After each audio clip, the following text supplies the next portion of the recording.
Quando o assunto é vilões, tem empresas que se destacam, como Disney e Pixar, mas nenhuma dessas empresas tem vilões tão assustadores e complexos quanto a DreamWorks. Oi, oi, eu sou do Netflix e é exatamente disso que eu irei falar hoje, sobre os vilões da DreamWorks.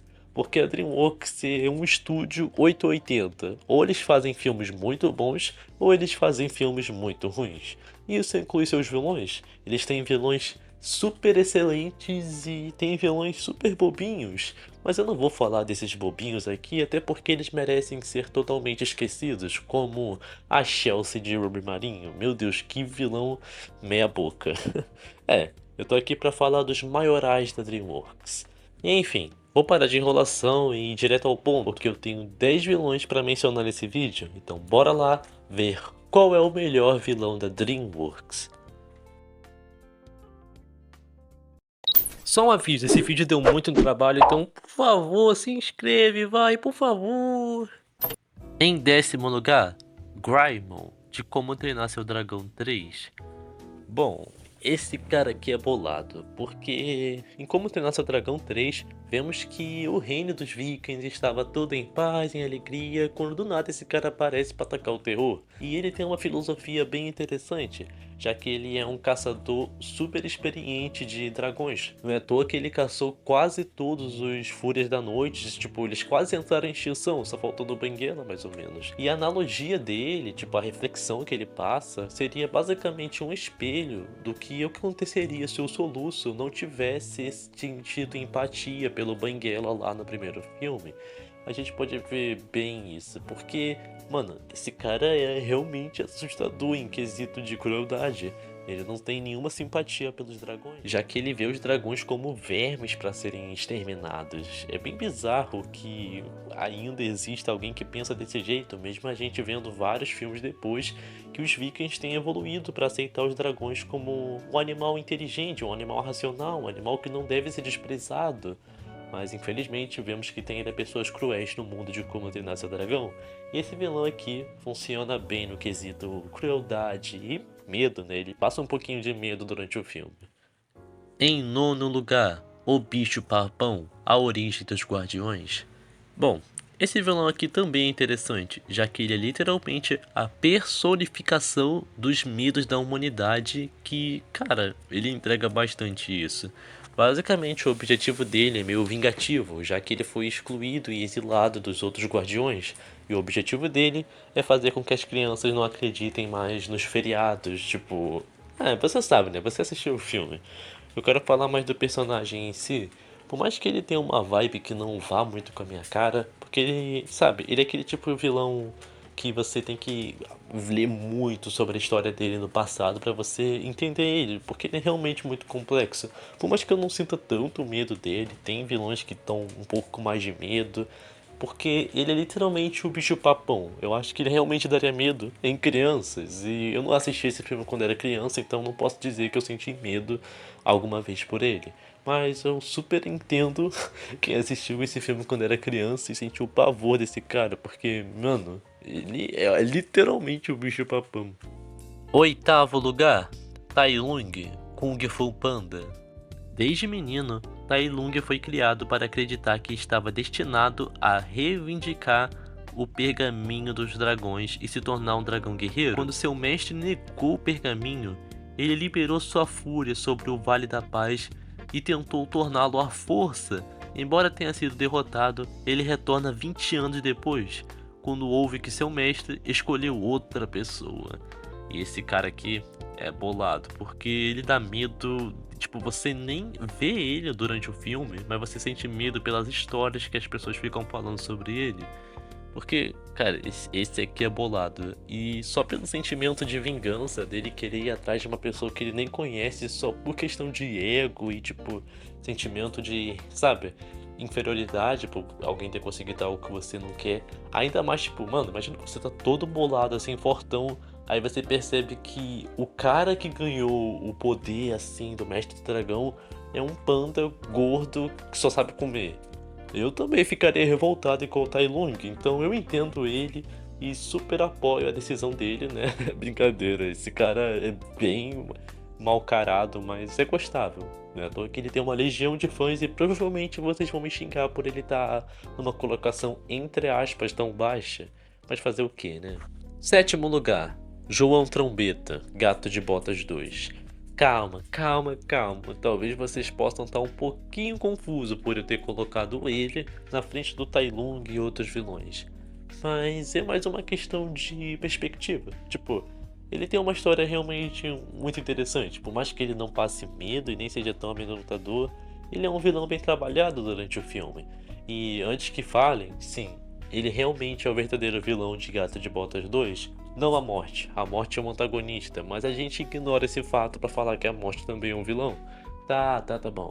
A gente tem um foco nele, a gente vê que a história dele é um pouco interessante porque ele é baseado em um conto americano, de um conto de fadas que não é muito popular no Brasil, mas você já deve ter visto sobre esse conto, que ficou bem popular quando o Gato de Botas estourou, que é o João Trombeta. Aí ele enfia o dedo na torta pra saber se a torta tá boa, e era literalmente isso. E só pelas coisas dele, tipo, ele ser totalmente um alívio cômico durante o filme, porque ele é bem engraçado, ele tem vários artefatos que fazem referências a contos de fadas, não só da Disney, mas em questão em geral, como unicórnios. E tem muita referência envolvendo ele. E cara, o que falar da dupla mais cômica de todas, que é ele e aquele grilo lá. É grilo, né? O grilo sensato.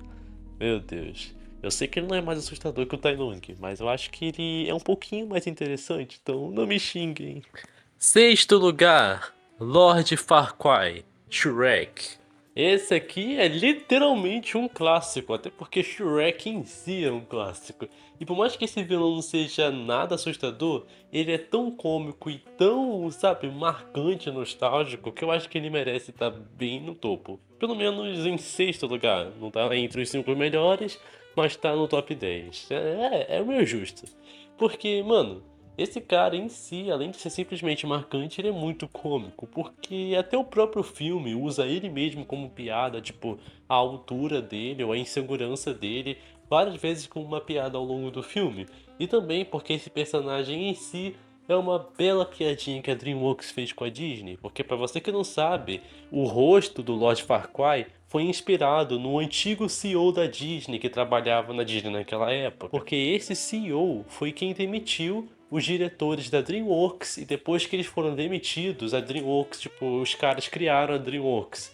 Aí, com uma forma de vingança, fizeram um vilão do filme deles ter o rosto baseado no cara. Mas é óbvio que eles não fizeram o rosto do cara igualzinho, até porque, né, existe um certo processinho se isso acontecesse.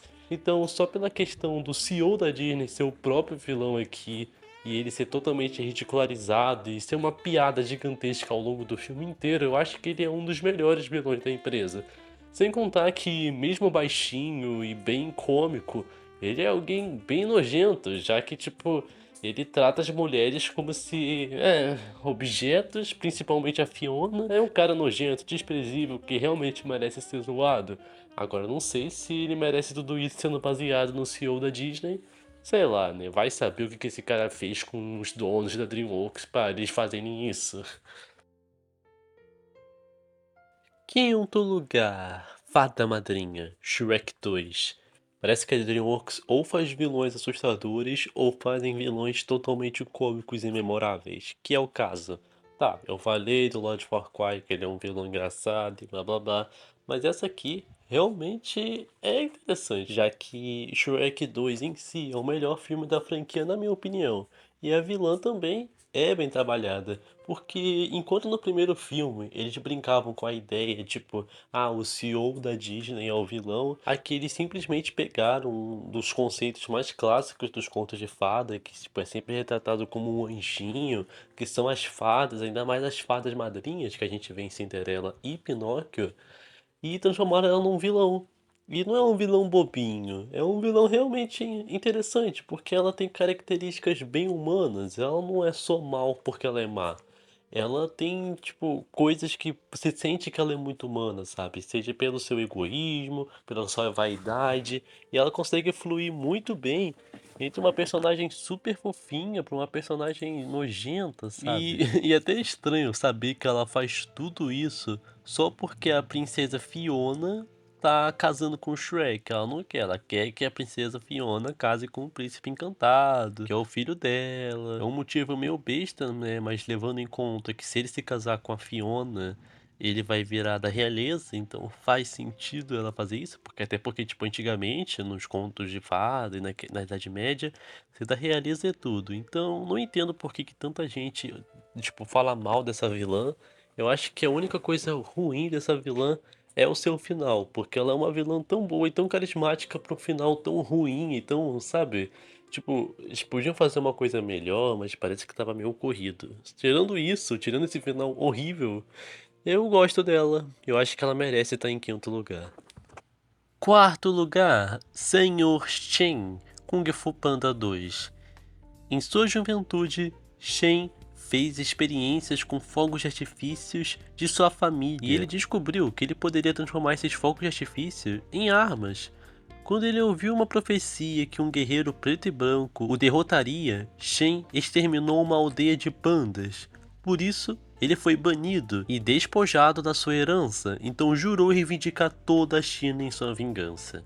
E o cara é bravo. Parece que os Kung Fu Panda tem uns vilão bem, sabe, bem brabinho.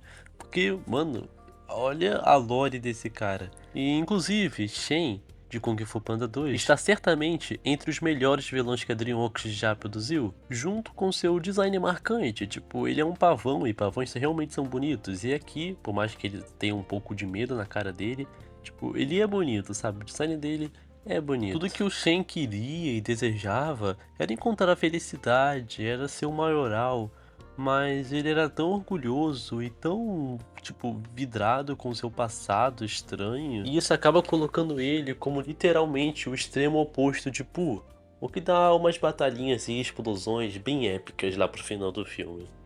Terceiro lugar, Titã Megamente.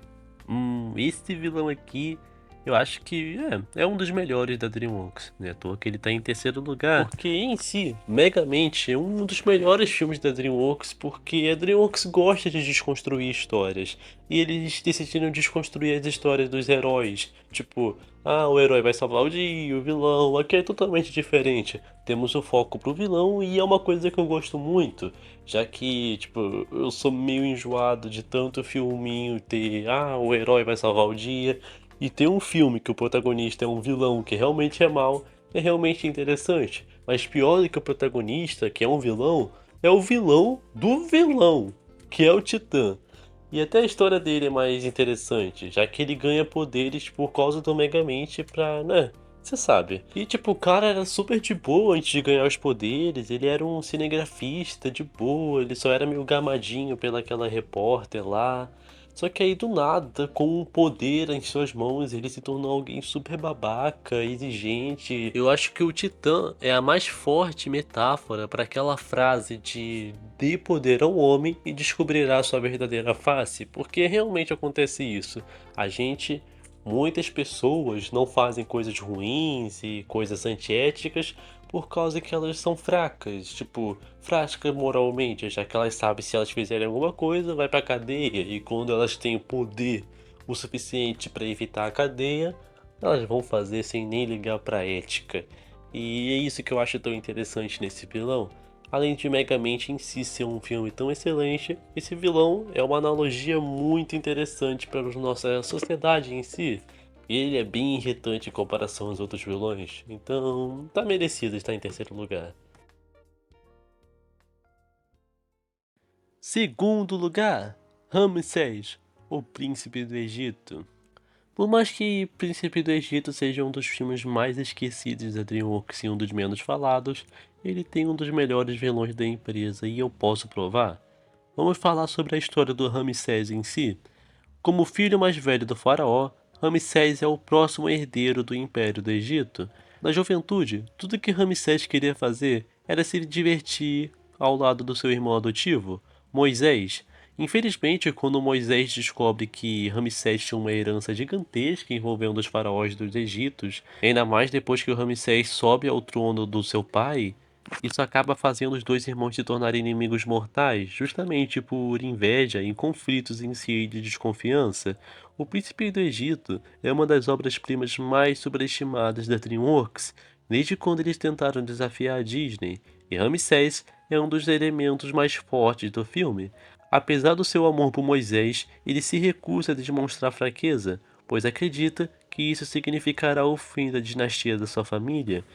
Com basicamente um desenvolvimento de personagem extremamente incrível que mostra como a vingança e a ira e, tipo, guardar ressentimento, sabe, pode machucar uma pessoa por dentro e só te transformar numa pessoa pior. E basicamente essa é a lição do personagem. Eu poderia falar mais sobre ele, mas sei que Príncipe do Egito é um filme tão desconhecido da DreamWorks que muitos nem ouviram falar. Quem dirá assistir? Então, se você tiver a oportunidade, assista, que você vai se encantar com esse vilão tão marcante, tão, sabe, ele é tão real, ele não tem poderes nem nada, ele só é um cara super mal encarado com a ira do seu irmão adotivo, justamente por rivalidade. Ele é tipo o Frollo da DreamWorks, ele é um vilão muito realístico e complexo, mesmo sem ter poderes e mesmo não ter uma cara maligna de assustador. E o primeiríssimo lugar vai para Morte de Gato de Botas 2. Relaxa, não precisa me xingar aqui porque eu não sou fanboy de Gato de Botas 2. Nem como se eu tivesse assistido esse filme e, sei lá, me surfei no hype. Até porque o hype desse filme já morreu já há muito tempo, então não tem nem hype pra eu surfar. Eu só acho que ele é muito bom na minha opinião. Por mais que eu ache ele o melhor vilão da DreamWorks, eu não acho que o filme que ele participa seja o melhor filme da DreamWorks. Eu sei, Gato de Botas é bom, mas tem filmes da DreamWorks muito melhor. E agora deve ser um pouco estranho você parar pra pensar que o melhor vilão da DreamWorks, na minha opinião, não faz parte do melhor filme da DreamWorks, na minha opinião. E é estranho mesmo, mas não quero explicar aqui, senão o vídeo vai ter 30 mil minutos. Mas tá, vamos falar sobre a morte em si. Ah, eu nem preciso dizer, né? O cara em si foi nos apresentado como alguém estranho. Ele era um caçador de recompensas, segundo o filme, mas por alguma razão a gente já sentia um certo desconforto absoluto a ele enquanto assistia o filme, porque ele simplesmente ficava aparecendo e assoviando, e toda vez que ele aparecia era um suspense, era um foco tão nele que, por mais que a gente que estava assistindo na hora, ele era só um caçador de recompensas, parecia que ele tinha algum mistério que a gente não sabia o que realmente tinha. É isso que fazia ter tanto medo, porque você não conhece o cara, você não sabe o que ele quer, você não sabe o que ele é, você não sabe o que ele pode fazer. E aquele assovio e a sua aparência amedrontadora só faz ele ser um vilão tão bom e tão bem construído.